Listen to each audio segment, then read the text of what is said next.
Good morning, and thanks so much, Romaine. It's such a pleasure to be here this morning. My name is Sarah Bouchie. I'm the head of global programs at the LEGO Foundation. And I just have to say, it has been such an inspiring and wonderful opportunity to get to meet so many of you and hear all of the different energy that's going on across this room and then across the globe as a result. I was trying to think of a nice way to start my presentation. I love to tell stories. And that might have been about the alarm that went off at 6 a.m. yesterday morning, for those of you that are staying in the same hotel as me, and how that set me in one mood yesterday morning as I went into our sessions. But instead, the snow that had fallen over the landscape yesterday had me think of a different story.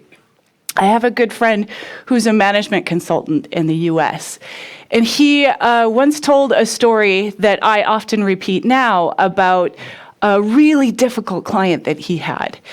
They were working in Detroit, which is with American car manufacturers. Now, probably don't have to tell this room, it's difficult to work with American car manufacturers. These guys aren't at the top of their game. It was December, it was the end of the year. Everybody was trying to get through this hard slog and just wanted to be done for the end of the year. So they had had 4 intense days. The end of the 4th day, it was really clear that they weren't going to finish the conversation. Now, if they had finished on the 4th day, everybody could go home and not come into the office on a Friday. Almost all of their staff were already gone. And he was talking about how he and his partner were trying to get up the next morning and think, how are we going to get these guys motivated? And it turns out that the next morning, this sort of dreary, ugly, grayish weather that sets over the landscape on a December morning had turned into this bright, crisp, beautiful white landscape. And they went to the top of one of the huge buildings that they were in, and their skyscraper in Detroit, and they could look over the landscape, and everybody saw what a beautiful morning it was. And it gave the team hope, and they had conversations, and they moved along, and they finished in half the time, and they had this sort of energy and momentum going into the morning. Now, part of that is about how you can get energy and momentum from a group of positive people.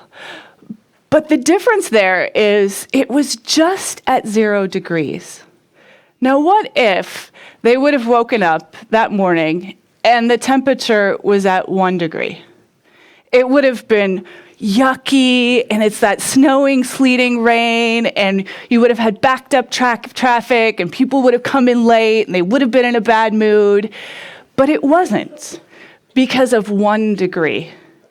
And that's what I want you guys to remember, is that you don't have to change the world. You just have to change by 1 degree. What we want to do is find the 1 degrees at the LEGO Foundation and push it over the edge. Make sure that we're really catalyzing that kind of action. So what does that look like for us? Well, I want to give you a little bit of our history. We've been in existence since 1986. Over the last 4 or 5 years, we've gotten a lot more strategic with our philanthropy, much more deliberate in what we want to accomplish and how. And that means we've been moving a lot from thinking about what are the best solutions in the world we want to fund to what are the biggest problems in the world we want to fund. And then what we want to do is not come up with people who have like the technical expertise that they can apply in that direct setting with the evidence and the proven approaches, but rather do a better job of who knows how to manage and handle uncertainty really well, who will be persistent and really understands the problem with great organizational capabilities. That's what we're looking for. We're moving from a place of planning where we want somebody to come with a fixed budget and a proposal and milestones and timelines to being able to say, we kind of know where we're going to start. We've got a good feeling of what it looks like. We have a track record of managing money well, and this is what it is. And we want to start together and agree on what that looks like with agility. We have moved or are trying to move from a place where we're working with partners in this sort of, we give you money, you come back after the money has been spent and give us your lessons, and then we go to a workshop or a conference together and we explain those lessons, to much more rapid learning cycles of build, test, learn, build, test, learn, build, test, learn, build, test, learn, build, test, learn, build, test, learn, where you're really trying to say, you're tweaking your model. You're not married to your solution. You're ready to give that away. What we've learned about and what we're trying to do around scaling, or as Saku said this morning, around spreading, isn't about innovate, pilot, scale, but rather, in these rapid cycles of learning, how can we help you get out what works as fast and as quickly as you can? And then our disbursements, we're trying without being threatening, to move from a place where it's around activities to being able to do a better job of saying we're working toward results together. And then our role at the foundation changes, right? So instead of being your thought partner, and instead of being about investment and oversight in our investment, we want to be able to be in a place where we can put up risk capital and you can put up the intellectual capital to also take a risk with us. It's much more about partnership and co-creation in that process. But then the question becomes, what are we actually looking for as a funder? Well, I'll very briefly give this to you. The LEGO Foundation exists because we have a very, very generous board who the owner family of the LEGO group set aside 25% of all profits that the LEGO group gets and puts it into the foundation, which means we have a tremendous opportunity to spend these profits. Not only do they get they get spent, but then they also get invested and start to generate resources of their own. And what we try to do is really look at the best way of learning. So we're trying to affect the way that parents and teachers and systems and governments think about learning to systemically reach more children with learning through play.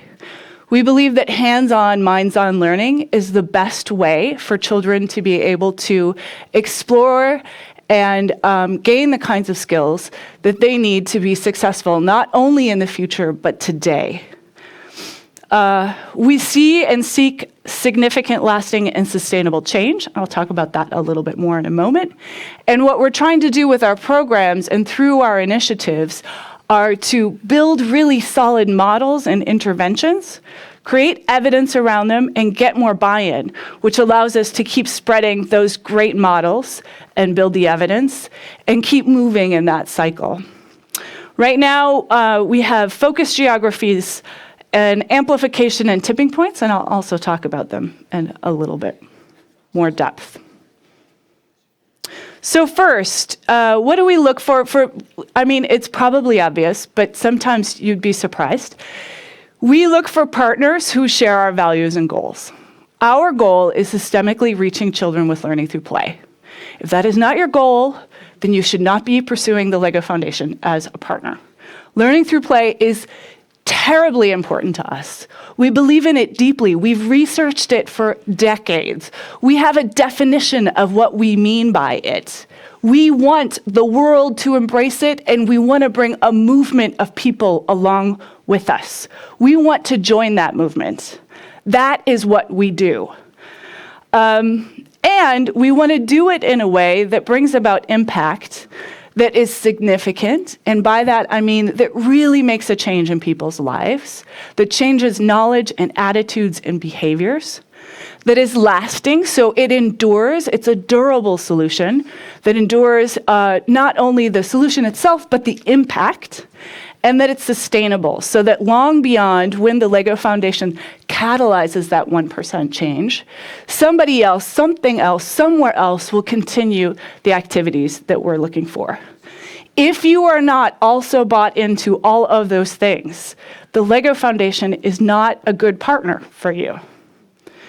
You've seen Bronfenbrenner's ecological approach all over this conference already. We very much buy into, you need to look at the child and then the systems around the child in order to be able to affect change. The foundation wants to work at all of those levels.